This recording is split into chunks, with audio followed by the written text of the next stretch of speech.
Hey man, this is Kevin Smith, and you're listening to the Comic-Con, man. This is where you get all your comics info, and take that from a comics guy, a comic book man. From across the comic book community multiverse, the Comic-Con podcast begins now with your hosts, Justin, aka Nemesis Prime.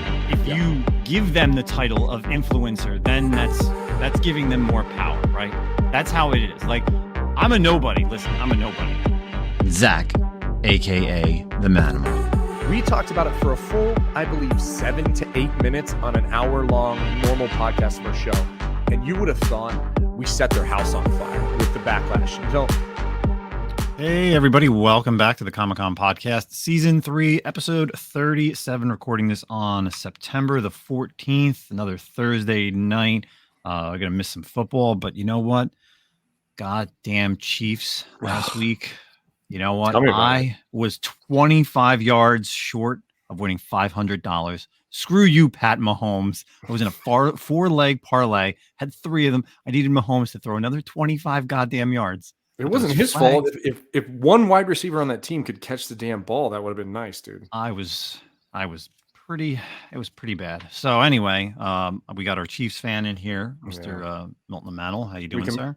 Good, and we don't have to talk about the Chiefs, man. That was a big letdown. I feel like it was, honestly, my whole thought process was just like, hopefully we're doing wide receiver drills this week before the next game, because like every wide receiver couldn't catch a damn ball. So that was embarrassing. And again, not a sports podcast, but for you Jets fans.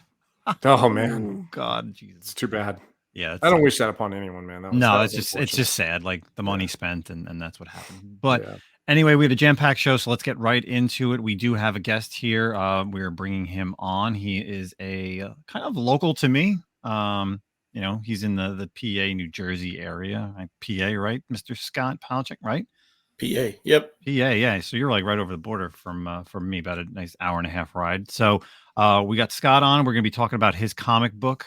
But let's kind of like get right into some community questions before we get into our community members. So, of course, you could always hit us up on our email account, the comicconpodcast@gmail.com, and also our Instagram that we've been putting out our stickers. So you could just go ahead and ask some questions. So this one was actually a holdover from last week, and unfortunately we missed it. But it kind of is a good question, and I know Zach briefly touched on this. So this one's from Poke Cat. He says, "Hi, both. Great job on the podcast with all your guests. Questions of inquiring your big grails. Many moons ago, Zach sold the majority of his collection with help from a friend in quotes, to get an X-Men 1 in a high grade. Justin, can you see yourself doing something similar to, say, a Batman 1? Zach, did gaining the big grail change your style of collecting in any way?" Oh, 100%. I mean, and I'm going to keep it brief because I know I've talked about this a lot. Like, once I started letting go of that books, it was like, now anything can go. There's nothing that's really like off limits anymore besides like those big grails. And after getting to X-Men 1, now it's like, okay, I'm really just saving up for like the big boys, like the FF1, the Hulk one, all this stuff, which I've made no grounds on, by the way, since then. But yeah, it really focuses it. And then I became, we're all collectors, and you all had all those books for a long time. Like, I think at that time I had like 35 long boxes, and now I'm down to, I don't know, 4 or 5. And it's just so much better. Like, I don't hold on to them anymore, and I don't think about it. And I don't know, I'm more of a space and let's get the big boy grails and just reading. So it made a huge difference for me. Yeah. For me, it's tough because like, I am working on my Batman run. I'm on my volume 1. I'm down to about 80 issues. Could I see myself just going to some let's just say a dealer that actually does have the cash and just give them all my Batmans, all my detectives that are, because I did keep some of the detective stuff. I don't know, any other Marvel stuff that I have, and just say, here, take all this, and then bid on a Batman 1 or like trade for a Batman 1. I don't know. Like, who would I go to? Like, Metropolis Comic Connect, like, who am I going to? What if you could get rid of what if someone's like, we'll take all your Star Wars right now? Would you do it? Every single Star Wars book you had? For a Batman 1? Yeah, probably. Of course, right? Yeah, that's like simple. Like, because obviously, and that's the thing is, obviously with the Star Wars stuff, it's all majority is modern stuff. So it's easily attainable again, right? So, I mean, I could do that. That's no problem. That's a, a no-brainer. Yeah. Scott, what about you? Are you looking, or have you done that? Like, have you trimmed down your collection, or have you decided to sell something to, go after a big time grail, whether Marvel, DC? I haven't done it yet, but I am certainly preparing. Although this week I bought a Batman one. They had the reprint was out this week. So wow, dude. I bought a Batman one. It's sitting right here. But Nice. no, I mean, for me, I'm a huge Daredevil fan, so I would really like to get a full run of Daredevil, and getting a Daredevil #1 to me is like one of my grails. So I would certainly part with some of the things, some of my other books to obtain that. So yeah. Mm-hmm. That's a pretty attainable book. I mean, honestly, all the way. It's funny. I just had this conversation with my LCS owner the other day, and everything's dropped. I mean, those COVID prices were insanity, right? When you were just like, you saw them all and you're like, okay, well, I'm never getting any of these books anymore. But a lot of them have really dropped down and become more reasonable lately. I mean, the Daredevil's always been an amazing book. I would love to have a Daredevil as well. And they're pretty affordable. I mean, I'm looking on eBay right now for like 3.0s and 3.5s. You're looking like anywhere from $3,000 to $4,000. Like that's not bad. Yeah, I mean, it certainly is obtainable. It's once you get up into the higher grades, like anything else in that era. So you're going to spend some serious bucks. But I mean, to me, for that book, it would just to have it. For me to have that book and to own it, that would be one that I would get, and I would never like that would be. There's a small number of books that my kids know that when I die, they're coming with me, and that would be one of those books that would definitely come with me. Well, here you go. Here's a Daredevil 9.2 for $35,000. Looks like off white to white. Slightly out of my range. There's a best offer option. You can just take a home equity loan. You're fine. Yeah. Did I ever tell you that I used to own a Daredevil 1? Did you raw? No, a 1/8. Oh, nice. Yeah, I won it in a raffle for like $25, and it was I swear to God, one spot, $25. I was at the Turtleback Zoo here in New Jersey, walking around with my wife, who was my girlfriend at the time. We're walking around. All of a sudden, it goes off, and I just check it real quick. I was like, I won. I smiled. I put it back in my phone. She's like, "Oh, what's that?" I was like, "I just won a Daredevil 1," and like she didn't know, right? She doesn't understand, but. And within 2 months, I sold it. I actually used the money. What was the value at that time? Oh, I think for like a 1/8, I think I got around 1,000, right around there. And I literally took that money and just put it towards that year that I went to New York Comic Con, or no, Baltimore actually. So that basically paid for my Baltimore trip, like the hotel, food, books I wanted to buy, which was perfect because I really wasn't interested in the book to keep. Wasn't something that I was like a diehard, but at that time, like obviously raffles were all the thing, back in the day, and a little bit so now. But I was just like, wow, I want a Daredevil 1, and for $25, that's awesome. Yeah, I had no intentions of keeping it. I still I've also won a Walking Dead for like with a 1-spot win. It was like a 9.2 that I sold. The only other book that I've ever won with 1 spot was a First Black Cat 9.6. And that one I still have because I love Black Cat. So I don't want to encourage raffles either, but I won First Wolverine 9.0 for $40 and First Johnny Blaze for $50 9.0 as well. Oh wow! So I had a winning streak. That was what it was like with you, right? Like I think I won a Deathstroke around that time too, where I was like on a hot winning streak for the raffles, and then it was like a drought, and then I just feel like raffles aren't the same as they were either. I don't know, but I wouldn't do them anymore. Yeah, I can't even. I'd rather like buy spots for books or cards or something. Like it's different when you have a chance to win something, but at least you're getting something. Like obviously people, and I do them, and the mystery boxes. At least you're getting something and not just not here's zero, like $10 egg, and it's a goose egg. So, I've thrown in for a couple raffles, but not won anything off them. So. Never. Ooh, no. So what's the strategy here for the Daredevil 1, Scott? What's the game plan? How are we making this happen? Well, hopefully, if everything goes right and my book takes off, then that 100% pays for it. There you go. There we go. Awesome. It's a nice little segue. Keys for Yeah. Well, we still have a couple questions. Oh, yeah. So let's get into some of our questions over on the Instagram. So Hard Knocks Collectibles question is, why does Justin continue to buy new issues of crap titles and not jumping on the Hulk? Hard Knocks. Like, I can't pick up every title. I know Zach's been talking about the Hulk, and it is a good run, and every issue now has like a new first appearance, and I'll get to it. Zach, you've been reading it, right? Oh yeah, it's good. It's good. It's good. Scott? Yeah, it's good. I had picked up the Donny Cates, which was just a nightmare. I dropped that. That was so awful. Mm-hmm. But this run, I am really enjoying it. Yeah. It's written very well. They're doing something a little bit different with the Hulk, and I like it. So yeah, the horror aspect is real nice. I don't know if I'd say it's really early. What are we? Issue 4 came out this week. Yeah. I'm not sure I would say it's better than Immortal Hulk yet. I don't know if it will be, but it's good. It's up there. Well, some of those, as long as it has a good, good story, it's developing very well. It does. I mean, it doesn't have to beat out. It can be its own. It can be. It doesn't have to be the best, the new best. Yeah. Yeah. Yeah. It's awesome. It's really good. I'll get to it at some point. Hopefully after like the first story arc, and then I'll like read it, just that first story arc, and then we'll kind of get into it. Because sometimes that's what it needs just to pick up. It's tough to read, especially when you haven't read a title. And you're not used to the title.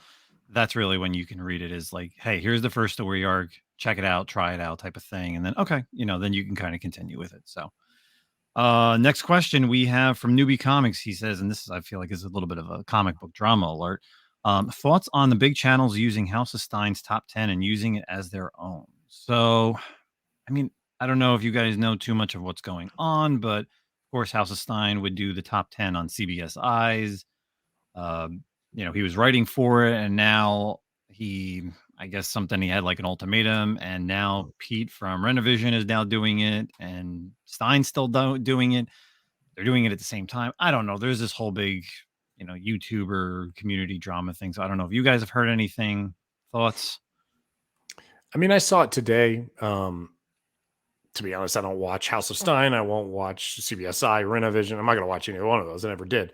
And I'm not surprised. I think a lot of, I might make an inflammatory comment here. I think a lot of the people who are affiliated with CBSI aren't on the up and up. I think there's individuals there for sure that are shady and shisty and really only look out for themselves. And I think that's some of the comments I've read. I think McClay said something about this as well. And I don't always agree with Brian McClay, but I thought this was a very poignant comment where he said, the community is getting very cutthroat, and I do agree with that. It does feel like every man for himself, and I'm not surprised because I think there's a lot of snake oil salesmen out there in the community, and everyone's trying to kind of what Scott and I were talking about, be the next best, right? It's always outdo the next guy rather than just do a good job and see how that rolls. And so everyone's out for themselves, the big names in the community. So I'm not surprised that it happens. I mean, it is what it is, but I'll continue to not watch either one of their top 10s. So, Scott, anything on that or no? I mean, I don't watch either one of those. I mean, I have a certain amount of time. I coach, I do coaching in the evening and stuff like that. So I have my set shows that I watch, and I like the Lords of Longbox, the Cover Price, and stuff like that, because it's get in, get out, kind of just give what's current on there. When it starts getting into drama, again, it's, have your own show. It's not made, the way you look at it is it's not made for everybody, right? It's some people are going to like it. Other people aren't, that's so when people start yelling and screaming, well, if you don't like it, do your own show, and then you'll get your own following and everything else. There was a good interview with Guillermo del Toro, and he was talking about people, hating on his movies and stuff like that. And he's like, listen, I don't make my movies for everybody. Right. I make my movies, and some people like them and other people don't. And what I tell people is, if you don't like it, write your own script, make your own movie. When somebody said, well, you can't make a movie today. Well, there was an 8-year-old kid or 8 or 10-year-old kid that made a movie out of Legos, and Into the Spider-Verse crew saw it and said, dude, this is awesome. And that 8 or 10-year-old kid created a whole segment for Into the Spider-Verse. So you can't say that you can't do it. If you don't like the current state of comic books or, you know, the YouTube shows, everybody has freedom. That's one thing that everybody can do today is you have an outlet for anything. You can self-publish, you can Kickstarter, you can open up your own YouTube channel, you can start your own podcast. You know, just because you don't like it doesn't mean that everybody doesn't like it. And I think that's one of the problems with, well, that's a social media thing where, you know, too many people, if I have a differing opinion, then everybody else is wrong. No, it's, if you're an adult, you can have differing opinions. Right. We don't have to like the same things. I love Daredevil. Somebody else might, I don't like Daredevil. That's fine. That's great. You know, we might, you know, I like X-Men. Zach likes X-Men. You know, there are synergies. So fuck yourself if you don't like X-Men. But there's synergies and there's things that you're not going to like. So, you know, people need to get thicker skin and grow up a little bit. Ooh, I would like to know kind of what the, you know, and not that it's any of my business. I'll preface that, but I'd be interested to know what the ultimatum was. I imagine it was, if I'm taking a guess, it's probably the same thing it usually is. Something that I experienced as well in the comic book community, where it was someone probably asking for their due, what they're due, and they probably didn't want to give it to them, and so they said, "Cool, we'll just move on without you." Which, you know what, it's also their prerogative to do as well, I guess. But let's not pretend like CBSI has this like. I do think, and this is something else McClay said out there as well, that CBSI promotes, and they have their own cheerleaders that own like multiple social media accounts cheerleading for themselves. And they act like they are like untouchable and really good guys in the community. And I think people are starting to realize that's not necessarily the case. And I think this is just one more hit to their good name, so to speak. Yeah. All right. But Scott, a great talk as far as, you know, exactly like you said, you know, people are going to like us, people are going to hate us, listen to us, whatever. You got to give everybody a chance. Obviously, there's people out there that start their own podcasts, there's people that start their own YouTubes. You know, we can't watch and listen to everything that's out there, and you try to keep close to the ones that you do like, you know, so that's obviously where it is. So like you said, of course, Lords of Longbox doing the cover price thing, and that's what it is. Even for, you know, us here, we always try to get in, get out as far as an episode. We try not to linger. We try not to make this a 2 or 3 hour thing, which I'm sure we could with sometimes the news, sometimes the articles, sometimes the conversations we have with people. We don't like that. People don't have that type of time, right? It's just, let's try to get this done in an hour and move on to the next thing. So let's move on to the next thing real quick. Last question. And this is actually a really good question. So Adi Razzle said, has the independent market surpassed DC as far as collectability and quality stories? Good question. Adi. I agree right now. Like DC, yes, they're doing that whole Dawn of DC. Yeah, they're kind of, you know, rebooting a lot of their number ones. We just came out of the Night Terrors. You know, I was talking about the Night Terrors over the summer. I like some of the tie-ins. I thought the final issue was a little bit rushed. But yeah, I mean, like it depends on what you're really considering on the indie side, because if you're kind of putting DC on one side of the scale and then you're taking Boom, Image, you know, Aftershock and everybody and loading it on that side, that's not fair. Yeah, exactly. It's not fair. If you took one company, you know, you got to pick and choose your titles. But yeah, I agree. You know, indies have definitely changed a lot from, you know, what we thought indie was in the 90s. Obviously, you know, Image and all those like Valiant, like those type, at that time, the quality of writing was not there. But now you have all these content creators that are writing their own stuff. Obviously, you know, Scott, you're an indie writer. So again, you know, we're going to definitely segue next into the book, but that's what it is. I think that's where the indie stuff surpasses DC, is like you have to have your chosen books over what DC is doing right now. Zach, thoughts on this question? Yeah, I mean, I agree with you too. And I would even throw in Marvel as well. I mean, and we've talked about it with DC and Marvel. They're the big two, right? But they're also so bogged down with history and characters. And the thing about independent is you can come in, get out real quick with like a strong story arc, right? Justin and I talk all about the ideal story arc being in anywhere between 12 to 20 issues or something like that. And they can do that in independent. Boom, we're there, hit it, quit it, we're moving on. And then next one. DC and Marvel have so much history that they have to like placate to. But once again, another conversation I had with like my LCS guy this week, and I think it's obvious. I think DC knows it's taking L's. They've really cut back on their titles. I mean, everything is a limited series for the most part, besides like a few ongoing, like the Bat Family stuff. Flash is kind of an ongoing. Wonder Woman just relaunched as well. DC doesn't produce the same amount of numbers and titles that they used to, and I think they realize that, and they're going for more quality over quantity, I guess. I'm not entirely sure they're hitting the mark on that aspect of it either, but DC's hurting, man. I think DC is hurting bad, and they're going to have to do something New 52-ish to kind of like get the lifeblood back into it.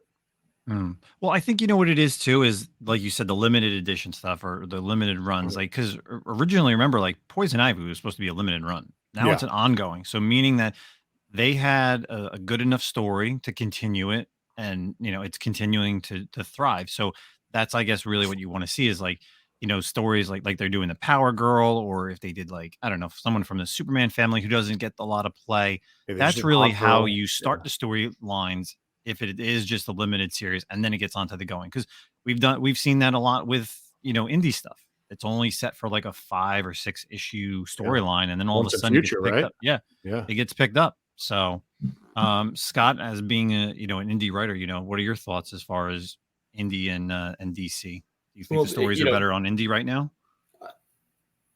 Yes and no. I mean, it depends. Like Chip Zdarsky just finished the Daredevil run. And I'll tell you what, it was fantastic. Yeah. Now, I picked up Daredevil #1 this week. Yep. I read it. Mm-hmm. And where Zdarsky ended the story, I would have been happy if they would not have touched it.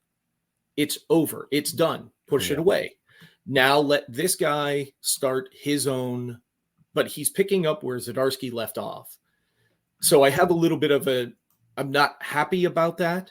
I want to see where it's going to go, but I think when you look at an indie writer, they're not a Marvel, they're not a DC.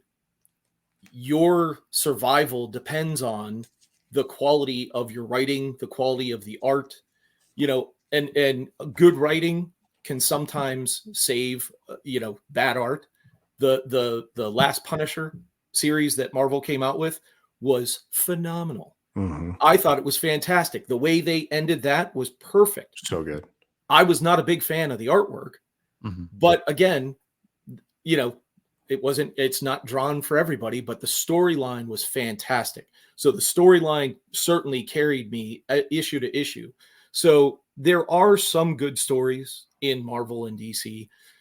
They are putting some out, but then you're seeing some of these same guys, Tinian and those guys, Zdarsky. They're also they are jumping over to independence because they're allowed that freedom that they don't have, because a lot of times DC or the big two are going to shackle them in not allowing them to fully express what they would want. I mean, I don't think anybody, Marvel or DC, would never allow Tinian to do a World Tree storyline. Yeah. So naked chick the whole time. Yeah, I mean, there's no way. So, when you look at that, they can be a little bit more edgy. They can push boundaries a little bit more with an indie. Yeah. I want to talk about your Daredevil opinion. We'll wait till what we're currently reading. I read it this week. So we'll talk obviously at the end of the show. All right. So appreciate all the community questions, everybody. Let's get into, the deep dive of our community guest this week. So, Scott is a friend of mine. I've known him for a while on Instagram and here again locally, New York, New Jersey, PA, and he is coming out with his own independent title from Reggie Collects Publishing Company, correct? Swoldier Publishing. So let's kind of get into the book, the meat and potatoes. Give us a little background, give us the 5-minute, let's say a 5-minute elevator speech. But I want to really talk about this because you've sent us some of the the artwork. So let's kind of get into it. Name of the title and what's it about? Sure. So the book is called Marcus. And I mean, I guess the easiest way, the easiest way to explain it is we have this character, Marcus Longinus, and anybody, if you've gone to church, or if you were a Catholic, that's why I like Daredevil, all that Catholic guilt that was given to me. I'm with you. But I learned about this character, this historical figure. I came up with this story, and kind of it all fell together. And so you're following this reporter who is in Afghanistan, and he's looking into this shadowy figure that's kind of trying to unseat that whole area. And he survives an assassination attempt. And during this storyline, he starts diving in and finding out about these two immortal warriors. One is Marcus Longinus, who legend has it was the Roman centurion that stabbed Christ on the cross. The blood came down. He was blind in one eye. The blood came down. It cured his vision. His spear became the spear of destiny that you see in the latest Indiana Jones movie, The Lance of Longinus, that's in there. But he also was doomed to walk the earth until the second coming of Christ. So you have this character, and then you have another one, Cassius, who is sort of the antithesis of him. So they were two Roman centurions that have been going, and these two have been fighting over the centuries. And it's really, one guy's trying to bring about, Cassius is trying to bring about Armageddon, and Marcus is trying to save humanity and sort of get redemption. Wow. I love it. Yeah. I mean, Zach and I are definitely into that whole indie thing. So let's kind of start off with some questions. Like, where did you get the influence for this? Well, there was a series that DC had done several years back called The Light Brigade. And it was World War II. It was a 5-issue series, and it was World War II, and this platoon started fighting the Nephilim, the fallen angels. And in that was a character, Marcus Longinus. And I started laughing because I was a bit of a rebellious youth. And when I was in elementary school, I went to a Catholic elementary school till they said, don't put your kid in here anymore. I mean, who amongst us has not sat in a storage closet drinking wine and eating communion wafers? I mean, they weren't blessed, so it wasn't a sin, but they used to make me sit in the chapel and read the Stations of the Cross and things like that. So one of the priests would, come out and he'd talk to me, and I'd ask him tons of questions. And I was introduced to Marcus Longinus through him because I said, well, who's that guy? And stuff like that. So when I read him in that story, The Light Brigade, I was like, wow, that's pretty cool. Now imagine having to live forever. Like, how difficult would it be to live forever? It'd drive you insane. Like there would have to be a certain point where, yeah, this is cool, I get to see, but after a couple decades or after a couple centuries, it's got to be, you're got to lose your mind or whatever. So I started coming up with, well, how would this happen? And finally, this story started bubbling in. And then I added the element with the reporter, Carmen, and it all just sort of fell in place. And I started writing, and I just, wrote this script, and I was like, man, I really, really like the way this is coming out.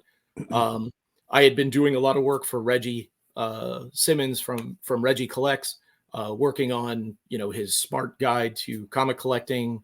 I do like the pre-press work for him and some other things like his comics collection box and t-shirts and things like that. And when Doug Bratton started writing Isolation, Reggie asked if I wanted to be part of the team. So I did all the pre-press work on that. And I had given Reggie my script, and he was like, this is a really good story. So we started going back and forth on it, and, finally have gotten it to a point where, now it's now done. All the artwork is done. We released the cover. Reggie released the cover A yesterday. So the goal is to have it for early October to release and have it, printed over the next couple weeks. So that's awesome, man. So I went to Catholic school as well, 4th grade through high school. So I know exactly what you're talking about. And I've snuck some communion wine myself and some wafers at a time here and there. But dude, I love the concept. I'm big into anything like, you know, medieval, but also like artifacts, like the Holy Grail, the Spear of Destiny, all that stuff, the Holy Rood, you know. Like I remember as a kid looking up all these things, like, oh man, one of these days I'm going to find one of these things, you know, these artifacts of ancient antiquity, you know. So I love that. And it really gives me, as you're describing it, especially right now when you're saying like these immortal people who kind of just like gone through life, really what flashed in my head too is also like thoughts of the old guard, right? Like, I mean, that's kind of like the situation with the old guard, right? They just like keep going and going. They don't know what the hell's going on with them or what's up. And it's just, let's keep moving and grooving, you know? So I think it's an amazing, awesome, like mentality, or I mean, a story. And I'm excited, dude. I'm definitely going to pick that up from you. Yeah. I mean, as I do tons of research on everything, because I want to try to be as historically correct in the parts too. So I certainly fall down internet rabbit holes, you know, and just quack job websites and stuff. Yeah. I mean, I really love, you know, history and mythology and stuff like that. So reading about all these different things, and, you know, there's also a connection there, because I know a lot of people look at it as a taboo kind of subject when you start talking religion and things like that. But, you know, I don't, it's not diving into, and I'm not preaching in the book, but I'm also taking a different look at it. I mean, there's things in history that we know about. I mean, most people, who was Pontius Pilate? Well, he was the guy that condemned Christ. Right. What happened to him after? Bad shit. That part of the story, nine out of 10 people, or I would say most people, have no idea. Right. So in here is what happened to him afterwards, you know, because Marcus was, you know, they all were together at that point. So there's, you know, one episode or one issue that is basically in that time, in that Roman time. And I cover a lot of that stuff. So, you know, it's high energy, it's high action. There's a lot of battle scenes, a lot of fight scenes. But one of the things that I've also done with this book is I've put QR codes that will take you to different things within the book. So there's a QR code that will take you to, I like to soundtrack things as I read. So it'll take you to a song, or I'm sharing a playlist on Spotify. So you'll be able to go to the playlist that I created on Spotify for issue 1 and hear the songs that I was listening to when I was writing this book. That's unique. But there's also videos that this is going to take you to that will add a layer of interactivity, I think, that you don't see, because there's technology out there to do tons of stuff. And I think the first time I saw it was in, was it We Live?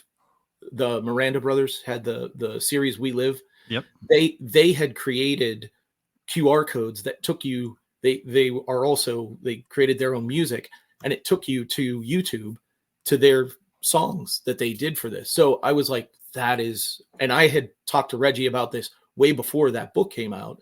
And we had used the QR codes in his guide to smart comic collecting.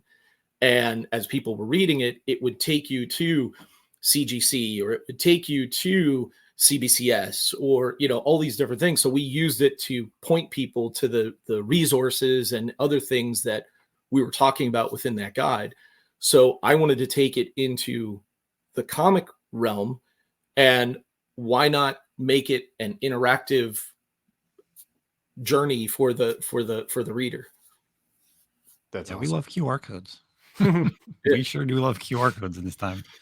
So you said you were talking about the script, and you were talking about how, you know, there's different issues. What's how many issues is this planned so far? Right now it's I have it at 6 issues. So the story goes start to finish 6 issues. So all right. No teasers as far as it continuing, or that's kind of, you want to make sure like it's a contained story? It's open-ended at the end, so it could go on.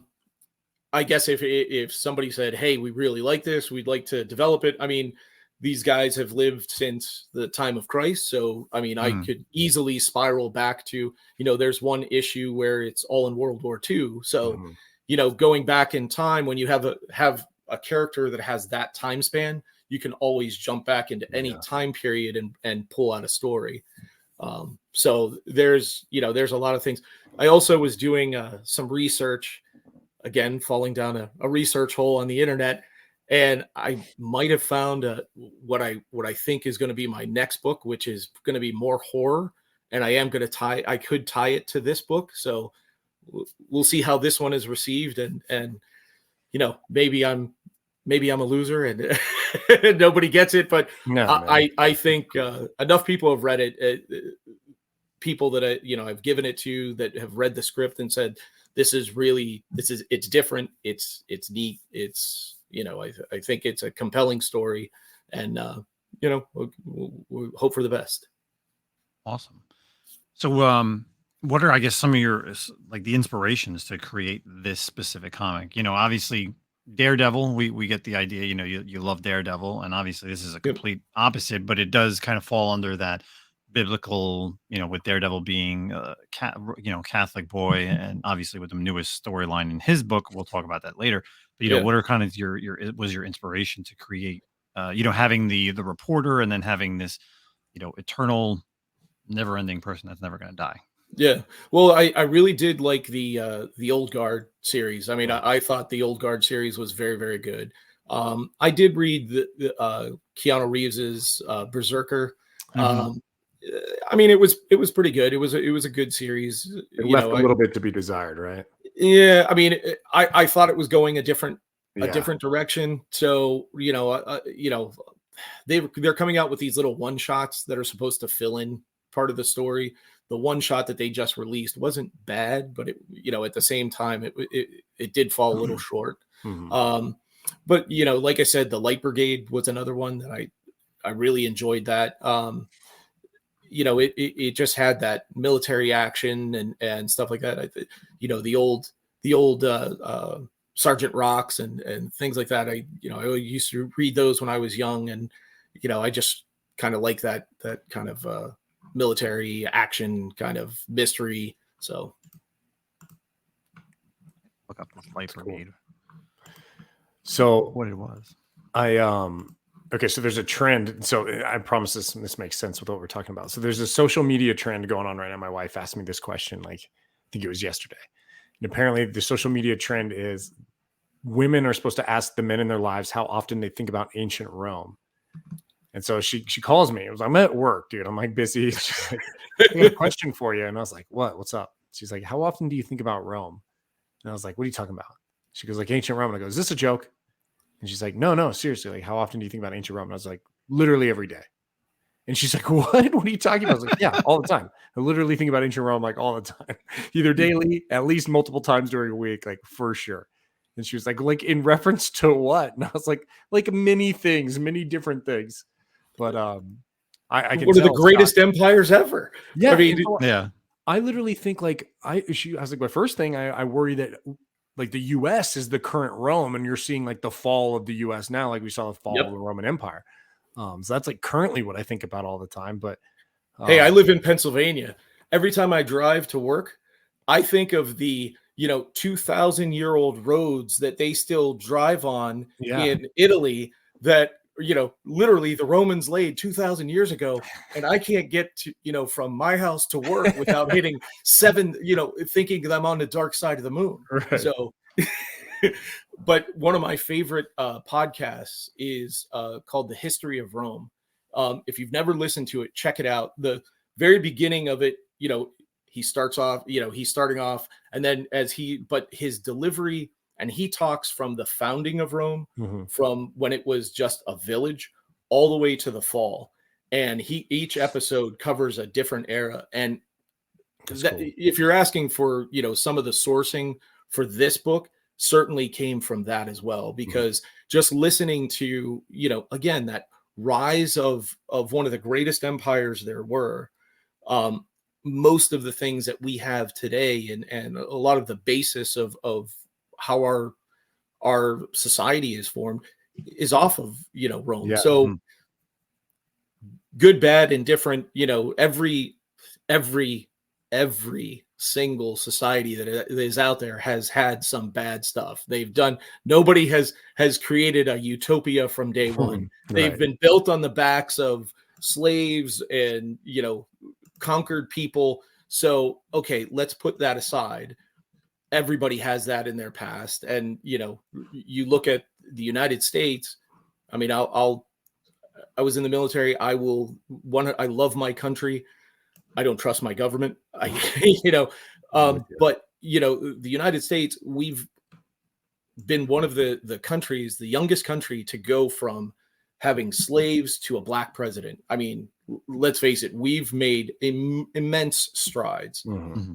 And the people that try to keep pushing a lot of this are the people that benefit the most from it. I don't trust any politician. I don't care, Republican, Democrat. Yeah. They're all, garbage in my eyes. It's, I'm tired of the way that, people keep pushing all of these agendas. For sure. Yeah. Goddamn Rome, bro. Yeah. I don't know if I'm obviously like, I'm a little biased because I'm Italian. So I don't know if it's because I like the whole Italian thing. Obviously, I've been to Italy twice. I've seen Rome. Unbelievably, it's gorgeous. I could literally just live there. I just love everything. The Colosseum, 16th Chapel, like you name it. It's just amazing. And even growing up, just thinking about, like you said, like the roads, like how they created the just democracy, the the politics, and aqueducts, like everything, everything that they had to what we have now is like unbelievable. And, we've seen this throughout many, many shows, right? Everything from like whatever, Spartacus, the Rome TV series that Zach and I talked about a couple months ago. Such a great I need one. to rewatch now. Ray Stevenson. Ray Stevenson, man. Shout out. Yep. There's so much and that's probably one of the few things that I'll always, if I'm like flipping around and on like History Channel and I see that, like I'll stop and I'll like watch it just to see to think that some of these things are still up, and even like, in Egypt, like the pyramids, but Rome, like things are just built around it. And all these, like, if you've ever been there, if anybody's ever been there, like stuff is just right around it. Like tourists like walk in and out of this stuff that blood has just been spilled. Like politicians have been there, and it's unbelievable to think about the history there. So I love the inspiration for your book. I kind of want to ask a question. So who's the artist on this? Yeah, it was Chase. The team is, I did the writing. Chase Cowan did the art. So he did pencils and inks, and then Elizabeth Charlin did the lettering. And I'll tell you what, it and naturally Reggie is the editor in chief on that. And, he and I have gone back and forth doing the editing on the script and everything, but Chase's artwork is just fantastic. And when he started working on Isolation for Doug Bratton, and I saw his artwork, I told Reggie, I'm like, this is the style that I want for Marcus, because I want it a little harder edged. I wanted it a little bit more. It's a little bit more gritty of a story and everything. And Chase's style fit perfectly. And Elizabeth has been phenomenal in her lettering. When you look at some of the lettering styles that she did, like there's parts where Carmen is shooting video and she, just made these changes so that, just the way that she lettered it to make it look like it was a video or people talking, she really breathed life into the script. So I can't be happier with the creative team. Yeah, I got it. That's something that's very interesting. How you said, like, obviously, because I know Doug. I've known Doug for a few years, here in New Jersey, and just the difference between looking at since it is the same artist, like with Chase, like looking at what Isolation was to what you have done with this. I feel like Chase's artwork on this project is almost like and because I've you sent us some of the art pages. It's very like Greg Capullo. Like it's very, and like you said, gritty. Like, and I like that. It's definitely a completely different style, I feel. And kudos to Chase and for continuing and obviously doing both Doug's book and now your book. So it's definitely something people should definitely check out. Now, as far as the book itself, you said you're coming out in October. Will it be ready for like New York Comic Con? Like, how is it going to be available for the people to purchase? Right now, if you go to SwolDierPublishing.com, we have some packages up for pre-order there. The idea and the goal is to have copies at New York Comic Con. I'll be at New York Comic Con each day. So Reggie will be there. So we'll definitely have to hook up while we're there. And but yeah, I really, again, I really think it's a good story. I think the artwork is fantastic. I think people should check it out. I mean, I think it really is something that's a little bit different than what the stories that are out there today. So, Zach? Yeah, I mean, I'm excited, dude. I really love the whole thing. I'm going to find a way to get my hands on it as well. I won't be at New York Comic Con, but I will pick you up a copy. Yeah, Justin will pick me up a copy, or we'll all find some way, man. I love the story. I love the idea. Like, it sounds awesome, dude. Congratulations. So you guys are set up at a booth, right? You're going to be set up at New York Comic Con, as people are passing by, because, and I always got to ask this question, because obviously I go to a lot of conventions and people are always like, hey, come by, stop, see, let me tell you about my book. What's like the 60-second speech that you're going to give somebody, or for people listening now, to for them to buy your book? The simple is dive into a mystery, high action mystery with some immortal warriors. I mean, it really is just going to be a definite ride to get on with all these QR codes and the interactivity and things like that. So, I love the immortal thing. I think that's what sticks. Obviously, people were excited for Berserk, right? And obviously because it's all Keanu Reeves, but I think that sold the biggest part. Yeah, of course, that sold what it was. But for Zach and I'm sure a lot of other people, like Old Guard was phenomenal. Yeah, that's now. The funny thing is, I had texted through Instagram Ross Ritchie from Boom Studios when they announced Berserker. And I said, Keanu Reeves has a band, Dogstar. Mm-hmm. Have him create original songs for the book.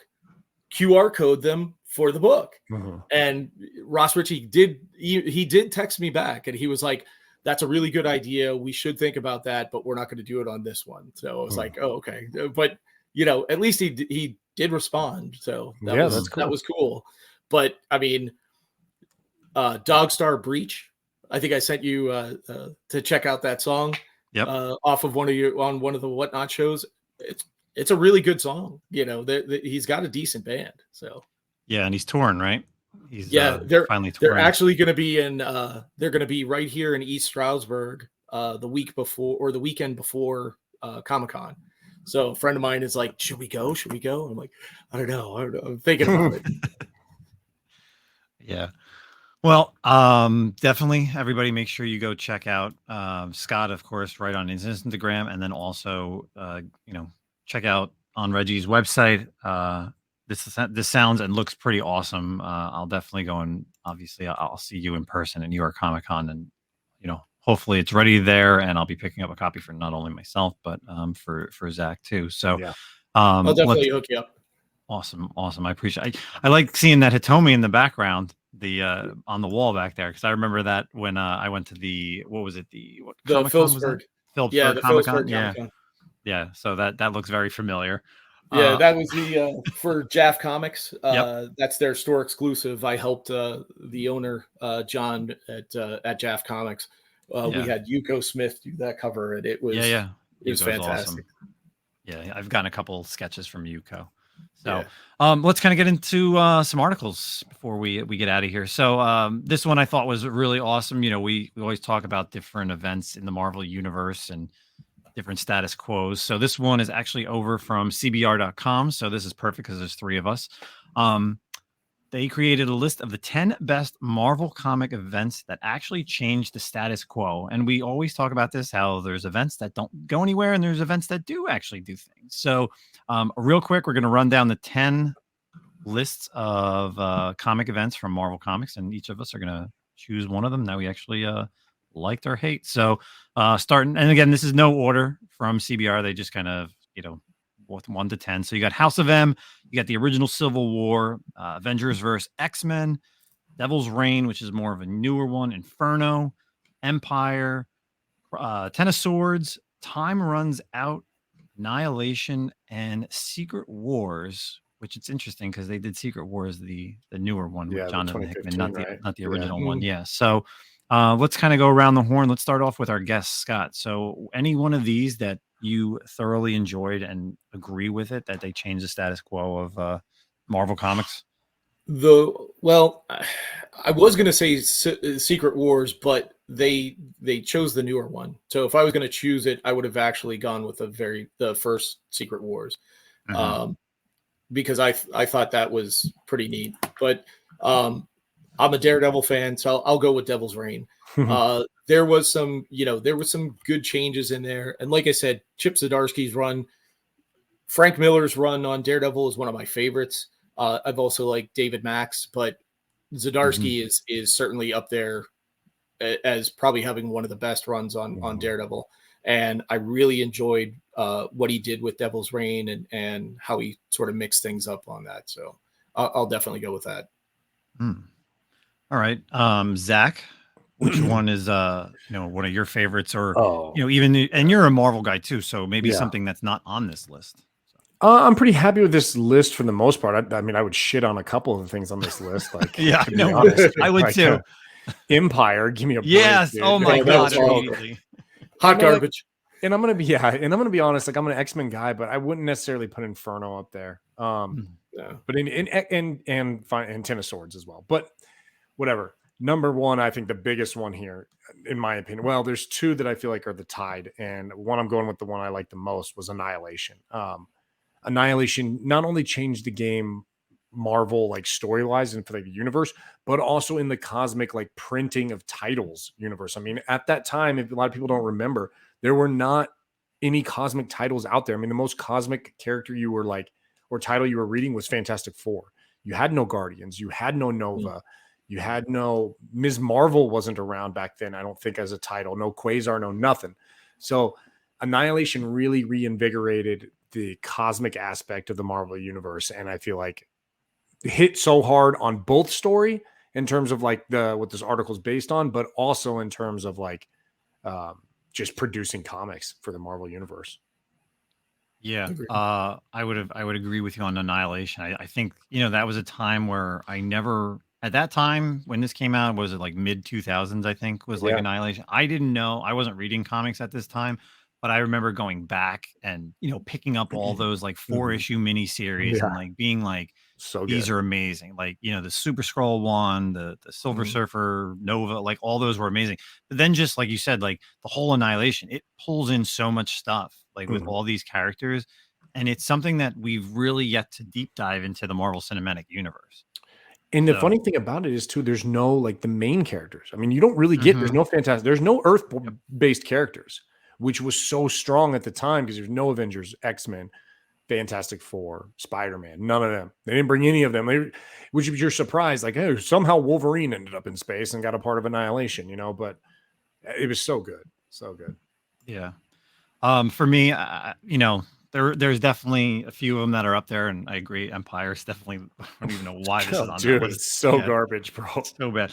But I think Civil War, I can remember this was one of the titles that when it came out, and again, this was a time that I really wasn't reading comics, but I remember seeing it on the news. And when you, see stuff like this on your, local news, that they're doing this comic book event and they're unmasking and they're, creating the registrations, it hits somewhere, right? You're like, oh, I got to pick this up, or I need to read this. And the Death idea of Captain America, Cap, everything, like, just again, the status quo changed. It put heroes against heroes in a way that it wasn't like a battle world thing, like with like Contest of Champions or like Secret Wars. It was, your main titles, and everybody was involved, like X-Men, Avengers, Fantastic Four, Spider-Man, all your street level people in New York.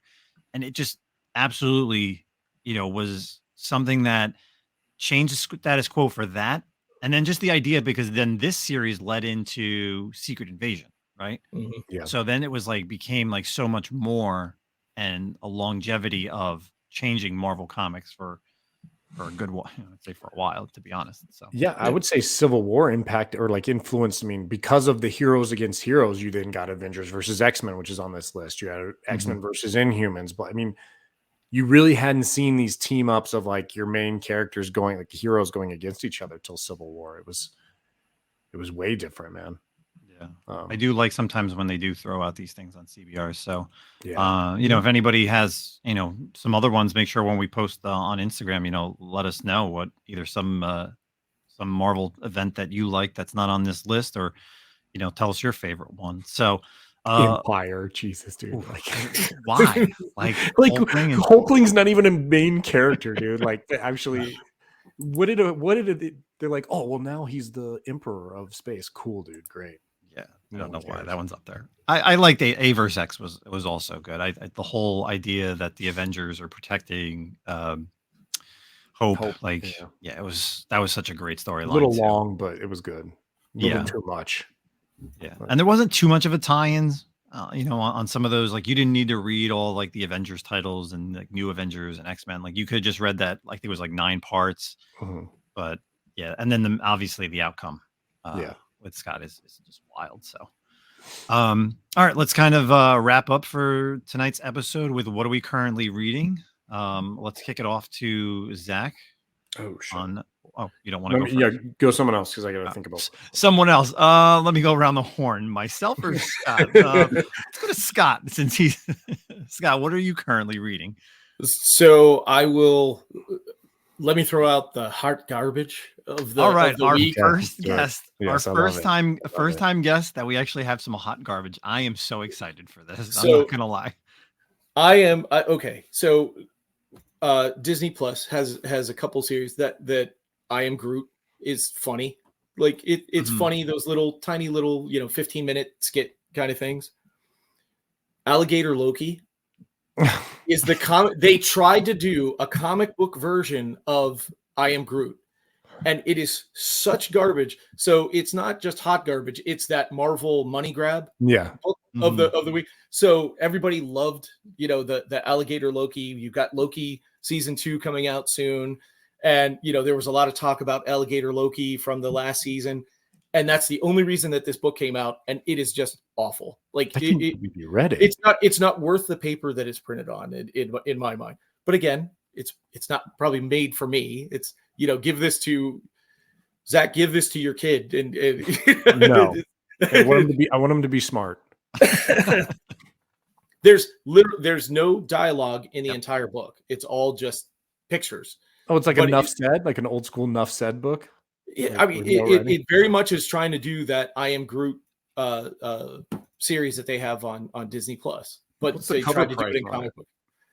I think it's regular $3.99. Yeah, I agree with you, Scott. Like I tried to read it too, but you say that it's not meant for us, and I get that, but it's also not meant for kids either. Like if you want to have something that's to get kids into the like I Am Groot, like at least have some bubbles, have some word bubbles of like what he's thinking or what's going on, but to have nothing like, and the fact that there's like, I don't know, what's there, like 10 stories in this one issue, none of them were appealing. There was just times where I'm just like, okay, like the only one interesting one was where Thor is fighting Doom and he calls for the hammer, and then Loki grabs it, and then he through each panel's like different, you see different like X-Men characters and like Marvel characters, like okay, but still like it goes nowhere.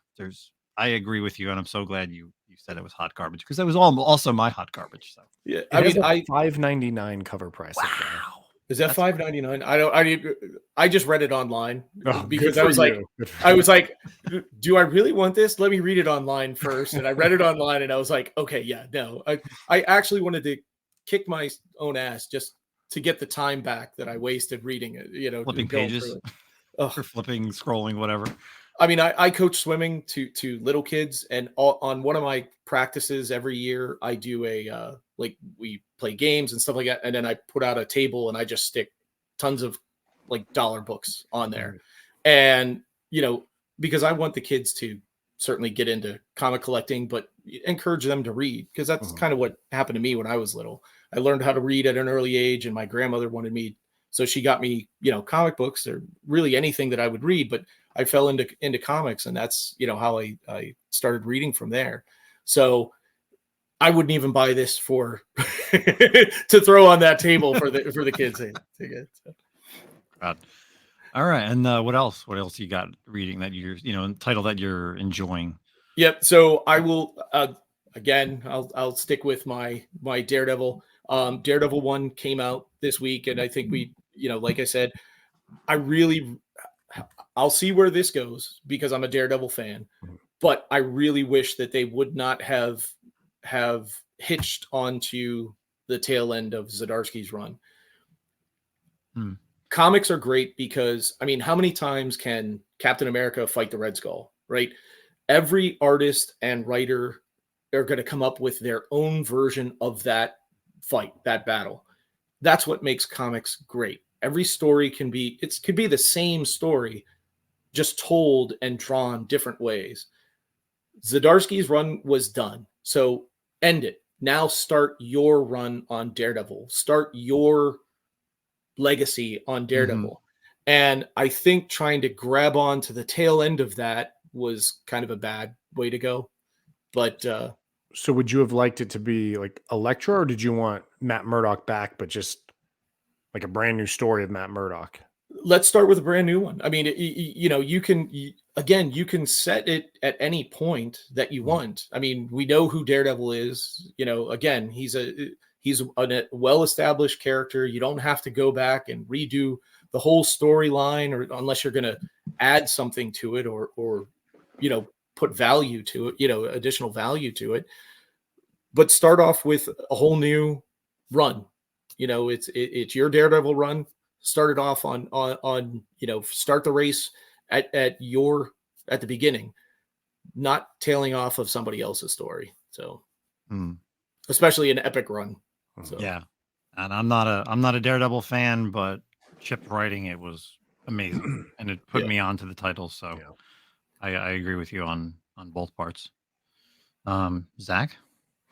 Honorable mention. I had I really enjoyed the Ghost Rider 18 this week. Yeah. You got a little bit finally a little bit backstory on Talia Warroad, who I think is an awesome character. I'm really loving the addition of her to Johnny Blaze, because I mean, if outside the Danny Ketch era, you don't really have, it's either Ghost Rider, and he's kind of always been a solo character. So it's very cool to see someone with him that's kind of like rides with him and moves with him. And I'm really liking the addition of this character, and her backstory was really cool. And I think it's going to open up a lot of opportunities. So that's kind of my honorable mention, but probably would have been my pick of the week. But I really liked, this is something a little different. I honestly am kind of bummed out. I didn't realize it was just a one shot, but I picked up the Werewolf by Night this week. And I was kind of hoping for a little bit of ongoing. I've never been like a massive Werewolf by Night fan or reader. I mean, I've always kind of liked the character, but I've never read a lot of it. But this was very much Werewolf by Night and Elsa Bloodstone. It should have been like a dual title there. But it was really cool the way it was written as well. You had like both their like thought bubbles kind of coming in and giving the story at the same time, and their dynamic together. I thought it was really cool. Like I said, I was bummed that it ended up just being a one shot. But I really enjoyed it. I'd like to see more of the two characters actually together. I mean, the Werewolf by Night Disney's Plus special was awesome, and it felt really like that. And it was, so one of the things that's really cool is Elsa Bloodstone's writing, or it's colored, but then when it goes to like Werewolf by Night, it's black and white. So it very much seems like the show as well. It was cool. I enjoyed it. Check out that Werewolf by Night one shot by Derek Landy. Nice. And I'm glad you kind of brought that up, because they just announced today that in October, Disney Plus is going to be showing Werewolf by Night in color. So they'll have both. Oh, cool. So check that out as well. Anything Justin, else? What about you? Well, let me see. Hot Garbage is taken from Scott. And he also took Daredevil away from me. So the only thing I got left, honorable mention, pick of the week, is the newest series for Batman and Robin. I figured you were gonna pick that one too. It's great, but I'm still, the Tomasi run is still, the New 52 is still my favorite Batman and Robin series so far. Between Tomasi and Gleason, writing and the art on that. But Damian's it's just great. It's bringing back to the status quo of father and son, and they've always had this back and forth battle, and we've kind of seen it grow, after that first kind of Robin series, and then with the last one that just kind of ended, and how he's just become a different person. He's still like an arrogant little ass, right? But he's kind of coming into his own, and obviously he's more of a newer character. I mean, he's only maybe 15 years maybe at the most, I'd say, is the character has been around. And I still love him. I think he's definitely my favorite Robin. But you get a lot of the dynamic of father and son, and what we saw in Night Terrors kind of pushed that a little bit, and what is currently happening with the Batman and Catwoman Gotham War, kicked out of the manor, and they're kind of just setting up shop in this new little house or apartment thing, like the brownstone. Yeah, exactly. So, and you get a little dynamic from them too, and I guess we're gonna kind of see where this is gonna go. And I love Simon DeMeo's art is phenomenal. Really, that's what I was gonna ask you. I wasn't crazy about the art. I love his art. He does some crazy good covers. Croc? He looked weird. Croc, but I mean, Man Bat looked cool. Orca, the trio, the terrible trio.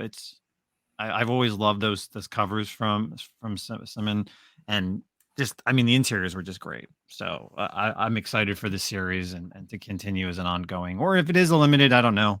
But yeah, definitely pick of the week for me was the Batman and Robin newest series. So cool. That's it for all of us here. Again, Scott, really appreciate you coming on, talking about the new comic that's coming out. It's always good. And, people always ask, do we do collabs with creators? And comics coming on. We love talking about new comics. So yeah, dude. Thanks for a comic show, man. Yeah. Hell yeah. So before we get out of here, Scott, why don't you just tell everybody where they can find you? And sure. On Instagram, S Palochik, on Instagram. You can take a look at Marcus on SwoldierPublishing.com, SWOLDIER, SwoldierPublishing.com. Look for Marcus, and there's some pre-sales that are up right now, packages, and feel free to shoot me a message on Instagram. I'll be happy to talk about comics anytime. And I will see you at New York Comic Con in about a month. Absolutely. Zach? Nothing new here, man. Just keep it going. Chug it along. Next week I'll be talking about Baltimore Comic Con. Obviously, I could have spent a good while talking about Baltimore this week, but we have a guest, so I didn't want to spend too much time on that. So next week, make sure you check out my review for Baltimore Comic Con. This weekend is ZapCon in New Jersey. If anybody's going, I'll see you there on Saturday, and then Sunday I'll be down in South Jersey, hopefully for the Chud show for South Jersey people. And then, of course, always follow me on Whatnot Nemesis Prime to follow. So I got tons of stuff I need to sell, people. I'm doing a video game show this weekend too. So if you're listening to this early enough, I'm doing a video game, like a retro video games. I got Nintendo all the way up to Wii and Wii U stuff. So hey, when we doing a Twitch on Starfield? I don't know. I saw our buddy Jay, from my buddy Jay here in New Jersey. He was streaming Starfield, which was pretty amazing. I don't know. I got called out for fighting games. Well, actually, I called out Black Crown. So I think we're going to somehow we're going to have to do a streaming fighting games, whether it's like Street Fighter or Marvel vs. Capcom or something. So. Oh, I can't wait for the new Mortal Kombat. My son and I are gearing up for it. So I know there's too much out right now. Like Starfield just came out. I bought myself an Xbox. Mortal Kombat. I literally, as we're recording, there's a new trailer out for Spider-Man 2, which I need to check out, and there's just so much going on. We didn't even talk about the Aquaman trailer. Oh, I know. We'll talk about it next week. Yeah. So that's it, everybody. Appreciate for season 3, episode 37. We'll catch you all on the flip side. Later. Thanks.